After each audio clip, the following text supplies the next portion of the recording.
देवशयनी एकादशी की कथा। धर्मराज युधिष्ठिर ने कहा है कि सब आषाढ़ शुक्ल एकादशी का नाम देवशयनी एकादशी है। इस व्रत के करने की विधि क्या है और किस देवता का पूजन किया जाता है। श्री कृष्ण कहने लगे कि हे युधिष्ठिर, जिस कथा को ब्रह्मा जी ने नारद से कहा था वही मैं तुमसे कहता हूँ, सुनो। एक बार देवऋषि नारद जी ने ब्रह्मा जी से इस एकादशी के विषय में जानने की उत्सुकता प्रकट की। तब ब्रह्मा जी ने उन्हें बताया, सतयुग में मादता नामक एक चक्रवर्ती सम्राट राज्य करते हैं। उनके राज्य में प्रजा बहुत सुखी थी, किंतु भविष्य में क्या हो जाए यह कोई नहीं जानता। अंत में वे इस बात से अभिन्न थे कि उनके राज्य में शीघ्र ही भयंकर अकाल पड़ने वाला है। उनके राज्य में पूरे 3 वर्ष तक वर्षा न होने के कारण भयंकर अकाल पड़ा।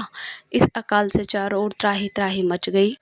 धर्म पक्ष के यज्ञ, हवन, पिंडदान, कथा, व्रत आदि में कमी हो गई। जब मुसीबत पड़ी हो तो धार्मिक कार्यों में प्राणी की रुचि हो जाती है। प्रजा ने राजा के पास जाकर अपनी वेदना की दुहाई दी।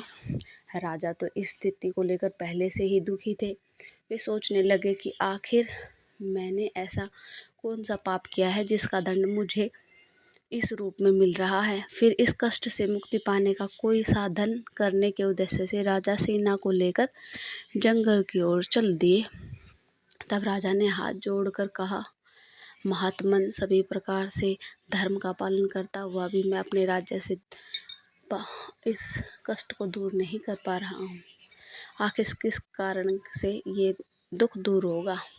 यह सुनकर महर्षि अंगिरा ने कहा, हे राजन, सब युगों से उत्तम यह सतयुग है, जिसमें छोटे से पाप का भी बड़ा भयंकर दंड मिलता है। इसमें धर्म अपने चारों चरणों में व्याप्त रहता है। ब्राह्मण के अतिरिक्त किसी अन्य जाति को तप करने का अधिकार नहीं है, जबकि आपके राज्य में एक शूद्र तपस्या कर रहा है।